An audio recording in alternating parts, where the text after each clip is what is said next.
राधे राधे। हरे कृष्णा। आप सभी को कामदा एकादशी की ढेर सारी शुभकामनाएं।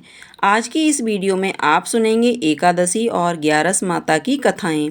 इस बार कामदा एकादशी के ठीक अगले दिन मदन द्वादशी भी है और यह मदन द्वादशी की कथा सुनना चाहते हैं तो हमारे चैनल पर पहले वीडियो में मदन द्वादशी की कथा भी सुनाई गई है।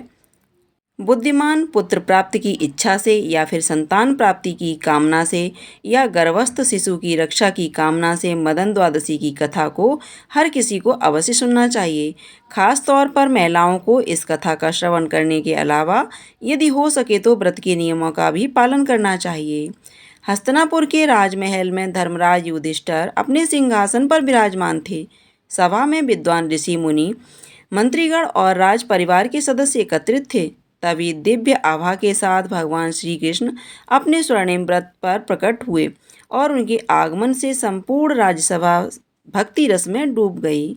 धर्मराज युधिष्ठिर ने श्रद्धापूर्वक भगवान श्री कृष्ण का अभिवादन किया और बोले, हे माधव, आपने हमें एकादशी व्रत का महत्व बताया है, किंतु आज हमें यह भी बतलाइए कि ग्यारस माता का क्या रहस्य है। क्यों यह व्रत इतना पूर्ण है और कैसे ग्यारस माता भक्तों के सभी संकट हर लेती हैं। तब श्री कृष्ण मंद मंद मुस्कान के साथ बोले, हे धर्मराज, ग्यारस माता का व्रत स्वयं देवताओं द्वारा उचित है। यह व्रत केवल सांसारिक सुखों का नहीं बल्कि आत्मशक्ति और मोक्ष का द्वार भी खोलता है। आज मैं तुम्हें कामदा एकादशी व्रत की कथा से पहले ग्यारस माता की एक अद्भुत कथा सुनाने जा रहा हूँ, जिसे सुनकर हर कोई इस व्रत को करने के लिए प्रेरित होगा। इस पर भगवान श्री कृष्ण ने ग्यारस माता की पावन कथा सुनाना प्रारंभ किया। एक बार देवर्षि नारद जी बैकुंठ लोक गए। वहां उन्होंने भगवान श्री लक्ष्मी नारायण जी को प्रणाम किया। फिर नारद जी ने श्री हरि से कहा, प्रभु, आप धरती पर आपका प्रभाव कम हो रहा है। धर्म पर चलने वालों को कोई अच्छा फल नहीं मिल रहा। जो पाप कर रहे हैं उनका भला हो रहा है। तब श्री हरि कहने लगे, ऐसा नहीं है। जो भी हो रहा है सब नियति के कारण हो रहा है। श्री हरि की बात सुनकर नारद जी बोले, प्रभु, मैं तो देखकर आया हूँ कि पापियों को तो अच्छा फल मिल रहा है, लेकिन भला करने वाले और धर्म के रास्ते पर चलने वाले लोगों को बुरा फल मिल रहा है। उन्हें दुख भोगने पड़ रहे हैं। भगवान ने कहा, देवर्षि, ऐसी कोई घटना बताओ जिससे तुम्हें यह लग रहा हो। नारद जी कहने लगे, प्रभु, अभी अभी मैं जंगल से आ रहा हूँ। वहाँ पर एक गाय दलदल में फंसी हुई थी। कोई भी उसे बचाने वाला नहीं था।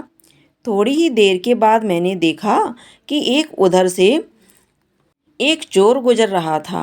वह दलदल में फंसी हुई गाय को देखकर वह रुका तक नहीं, बल्कि उस गाय के ऊपर पैर रखकर वह दलदल से भरा हुआ गड्ढा लांघ कर आगे निकल गया। आगे गया तो उसे सोने की मोहरों से भरी हुई थैली मिली। थोड़ी ही देर बाद वहां पर एक साधु महाराज आए। उन्होंने उस गाय को दलदल में फंसा देखा और पूरी ताकत लगाकर आखिरकार उस गाय को उस दलदल से बाहर निकाल लिया। गाय को बाहर निकालने के प्रयास में वह साधु महाराज खुद दलदल में धंस गए। जब मैं साधु महाराज को आगे बढ़ते हुए देखा तो एक गड्ढे में वह साधु महाराज गिर गए थे और उन्हें चोट लग गई।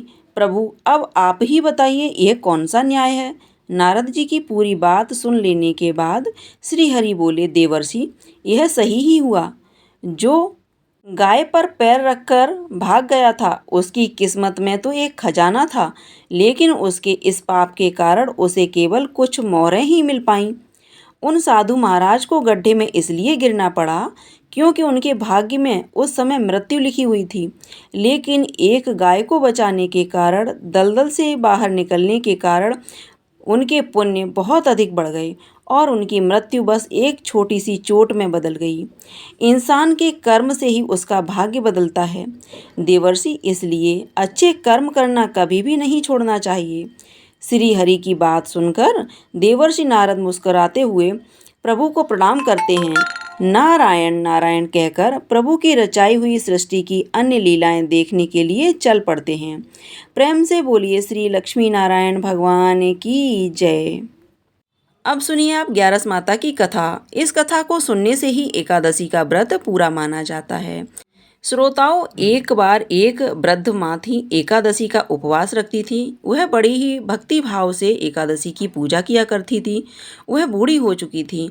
उन्हें वृद्धावस्था में भी कोई ऐसी वस्तु नहीं चाहिए थी जो एकादशी का उपवास कर सकती, क्योंकि एकादशी का उपवास रखने से तो श्री हरि की कृपा से सब कुछ मिल जाता है। वह बूढ़ी माँ अपने बच्चों के लिए, अपने परिवार की सुख सुविधा के लिए इतना कठिन व्रत रखती थी। फिर दिन भर तो बड़ा कठिनाई करके माँ का गुजर जाता था और अपने प्यास को किसी तरह से वह रोक कर रखती थी, क्योंकि एकादशी के व्रत में वह जल की एक बूंद भी ग्रहण नहीं करती थी। द्वादशी को ही जल पीकर वह अपने व्रत का पारणा किया करती थी। दिन भर उन्होंने किसी प्रकार अपने मन को संयमित रखा, पूजा पाठ की, व्रत की कथा पढ़ी सुनी। फिर पंडित जी को मिट्टी के एक पात्र में भरकर पानी और मौसमी फल दान में दिए। दोना भरकर शक्कर भी वितरित की।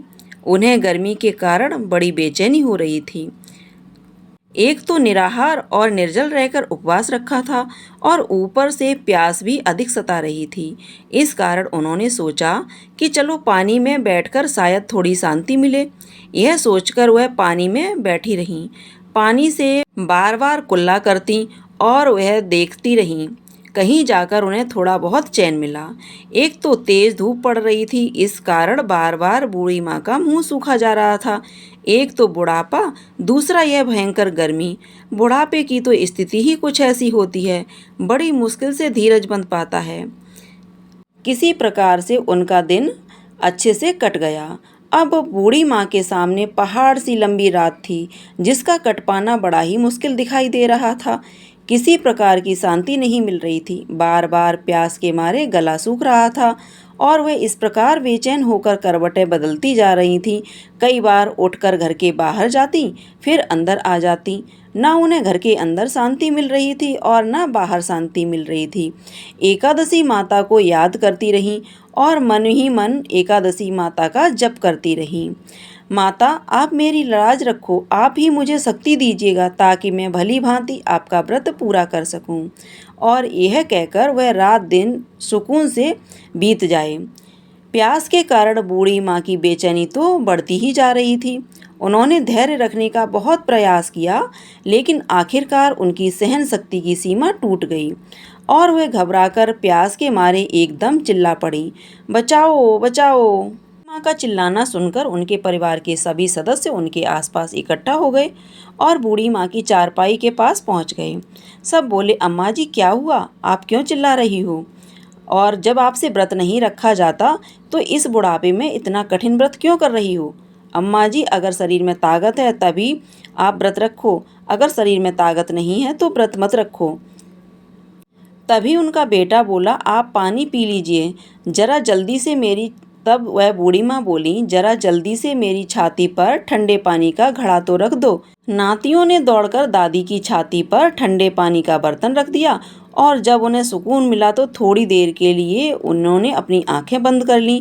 इधर एकादशी माता सोचने लगी, यह तो वृद्ध माँ लेकिन बड़े नियम से मेरा व्रत रखती है। ऐसा विचार कर एकादशी माता आधी रात को मुर्गा बनकर कुड़कुकू करने लगी। मुर्गे की आवाज़ सुनकर बूढ़ी माँ जल्दी से उठी और बाहर जाकर आसमान की ओर निहार कर देखने लगी, लेकिन आसमान में तो कहीं भी उन्हें सुबह का तारा दिखाई नहीं दिया। तब आखिरकार उन वृद्ध माँ ने निश्चय किया कि अभी तो सुबह नहीं हुई है, मैं तो अपना इस व्रत को पूरा करके ही छोड़ूंगी, चाहे फिर व्रत पूरा करने में मेरे प्राण ही क्यों न निकल जाएं। मन में ऐसा पक्का निश्चय कर वे वापस चारपाई पर आकर लेट गईं। थोड़ी देर के बाद एकादशी माता ने उनकी फिर से परीक्षा लेनी चाहिए, तो वह छोटी सी कन्या के रूप में गिलास में मीठा पानी लेकर उन वृद्ध माँ के सिरहाने खड़ी हो गई और जोर से बोली, दादी जी सवेरा हो गया, आप हाथ मुंह धोकर शरबत पी लीजिए।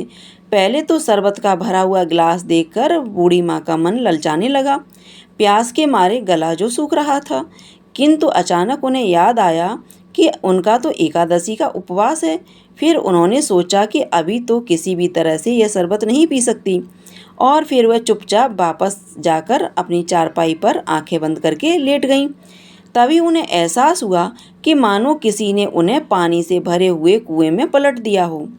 बहुत देर तक उस कुएं में हाथ पैर चलाती रहीं, लेकिन इस बीच उन्होंने अपने मुंह में पानी की एक बूंद भी नहीं जाने दी, क्योंकि उनका एकादशी का उपवास जो था, और वह अपने निश्चय के साथ अपना व्रत पालन करती रहीं।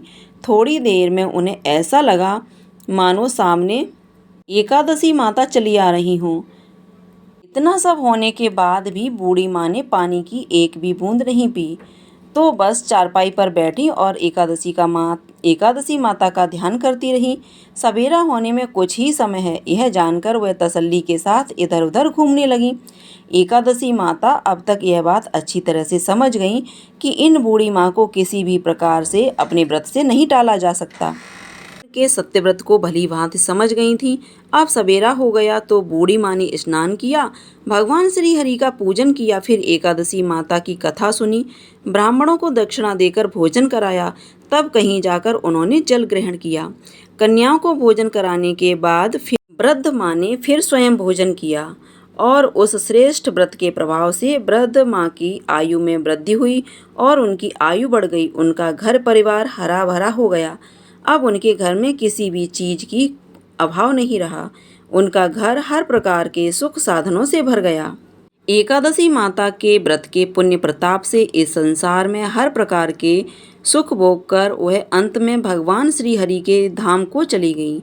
जैसे एकादशी माता ने उन बूढ़ी माँ को और उनके परिवार को हरा भरा किया, वैसे ही एकादशी माता हम सभी की मनोकामनाएं पूर्ण कीजिएगा। प्रेम से बोलिए श्री लक्ष्मी नारायण भगवान की जय। एकादशी माता की जय।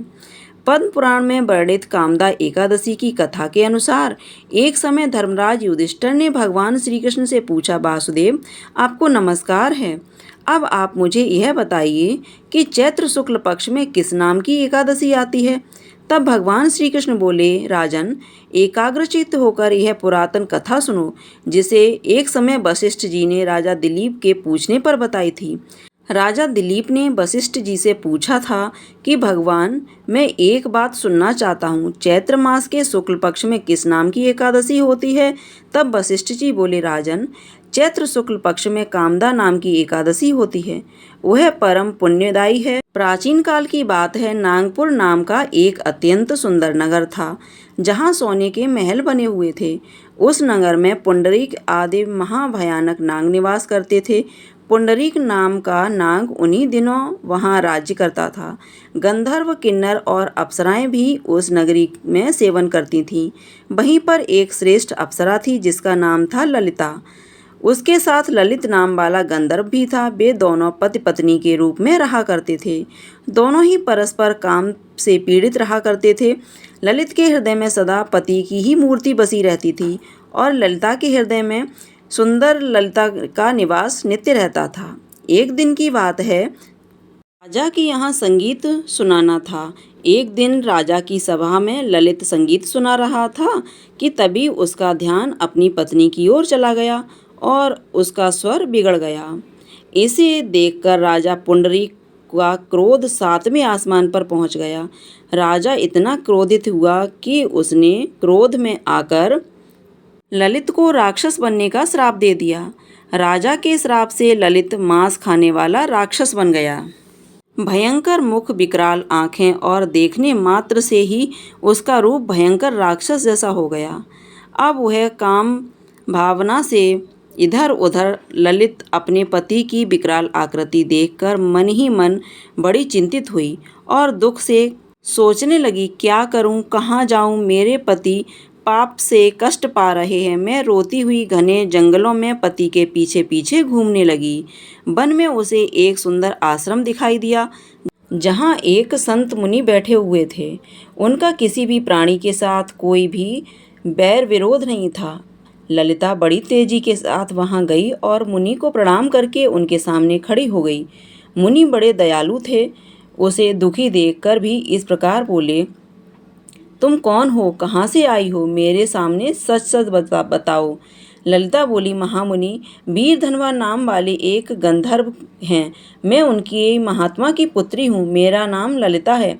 मेरे पति अपने पाप दोष के कारण राक्षस हो गए हैं और उनकी यह अवस्था देखकर मुझे बिल्कुल भी चैन नहीं आता है। यह ब्राह्मण इस समय मेरा जो कर्तव्य हो वह बताइए। विप्रवर, जो पुण्य के द्वारा मेरे पति राक्षस भाव से मुक्ति पा जाएं, कृपया करके कोई उपदेश दीजिए। तब ऋषि बोले, इस चैत्र शुक्ल पक्ष की कामदा नाम की एकादशी तिथि है, जो सब पापों का नाश करने वाली है और अति उत्तम है। तुम उसी का विधि पूर्वक व्रत करो और इस व्रत का जो पुण्य हो उसे अपने स्वामी को दे दो। पुण्य देने पर क्षण भर में ही उनके साथ सभी दोष दूर हो जाएंगे। भगवान श्री कृष्ण कहते हैं, राजन, मुनि का यह वचन सुनकर ललिता को बड़ी प्रसन्नता हुई और उसने एकादशी को उपवास करके द्वादशी के दिन उन्हें ब्रह्म ऋषि के समीप ही भगवान वासुदेव श्री कृष्ण विग्रह के समक्ष अपने पति के उद्धार के लिए यह वचन कहा, मैंने जो यह कामदा एकादशी का व्रत उपवास किया है, उसके पुण्य के प्रभाव से मेरे पति की राक्षस भाव से दूर हो जाएं। वशिष्ठ जी कहते हैं, ललिता के इतना कहते ही उस ललित का पाप दूर हो गया। उसने दिव्य धारण कर वह वहाँ राक्षस भाव से चला गया और उसे पुण्य गंधर्व की प्राप्ति हुई। राजन, वे दोनों पति पत्नी कामदा एकादशी के प्रभाव से पहले की अपेक्षा और भी अधिक सुंदर रूप धारण करके विमान पर आरूढ़ होकर अत्यंत शोभा पाने लगे।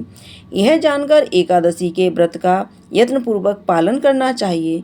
मैं लोगों के हित के लिए आपके सामने इस व्रत का वर्णन किया है। कामदा एकादशी ब्रह्म हत्या आदि पापों तथा पिशाचत्व आदि पापों का नाश करने वाली है।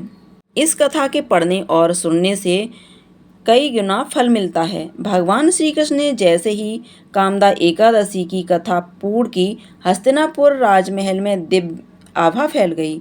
वहाँ उपस्थित सभी ने अनुभव किया कि जैसे नारायण की कृपा बरस रही हो। धर्मराज युधिष्ठिर हाथ जोड़कर बोले, हे माधव, आपने हमें यह अमूल्य ज्ञान प्रदान किया है। अब हम सभी इस पावन व्रत को विधि पूर्वक करेंगे। उनकी बात सुनकर समस्त राजपरिवार, मंत्री और विद्वान ब्राह्मणों ने इस व्रत का पालन करने का संकल्प लिया।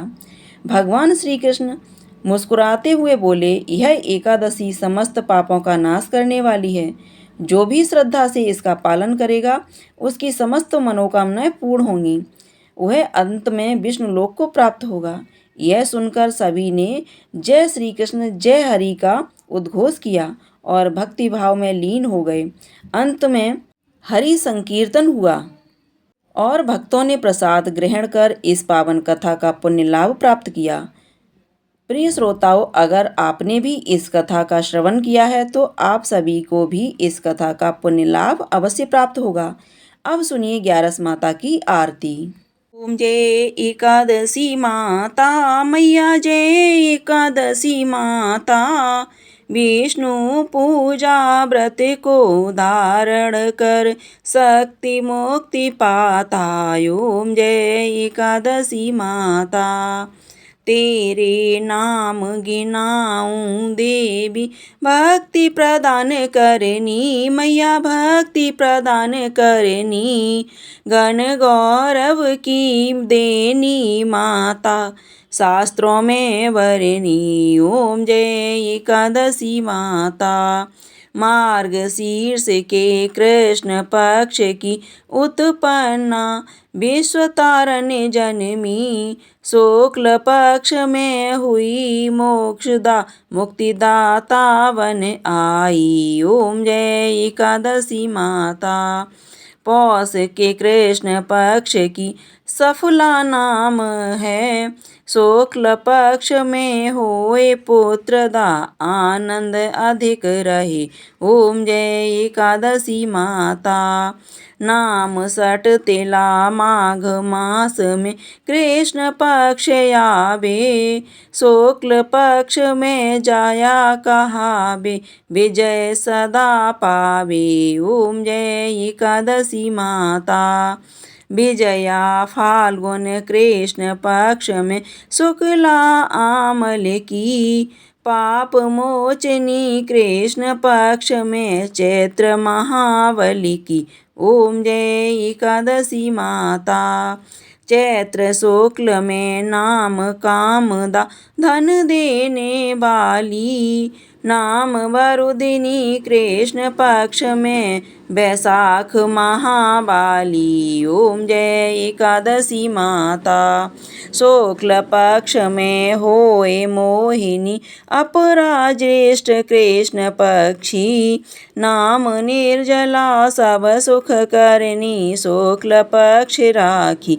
ओम जय एकादशी माता। योगिन नाम आषाढ़ में जानु कृष्ण पक्ष करनी। देवशयनी नाम कहायो शुक्ल पक्ष धरनी। ओम जय एकादशी माता। कामिका श्रवण मास में आवे कृष्ण पक्ष कहिए। श्रावण शुक्ला होय पवित्रा आनंद से रहिए। ओम जय एकादशी माता। अजा भाद्रपद कृष्ण पक्ष की परिवर्तनी शुक्ला। इंद्रा आश्विन कृष्ण पक्ष में व्रत से भव सागर निकला। ओम जय एकादशी माता।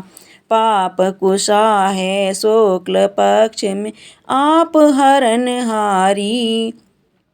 रमा मास कार्तिक में आवे सुखदायक भारी। ओम जय एकादशी माता। देवोत्थानी शुक्ल पक्ष की दुख नाशक मैया। पावन मास में करूं विनती पार करो नैया। ओम जय एकादशी माता। परमा कृष्ण पक्ष में होती जन मंगल करनी। शुक्ल मास में होए पद्मिनी दुख दारिद्र हरनी। ओम जय एकादशी माता। जो कोई आरती एकादशी की भक्ति सहित गाता। जन दुर्हरता स्वर्ग का वासा निश्चय वह पाता। ओम जय एकादशी माता। मैया जय एकादशी माता। प्रेम से बोलिए एकादशी माता की जय। श्री हरि विष्णु भगवान की जय। जय जय श्री राधे।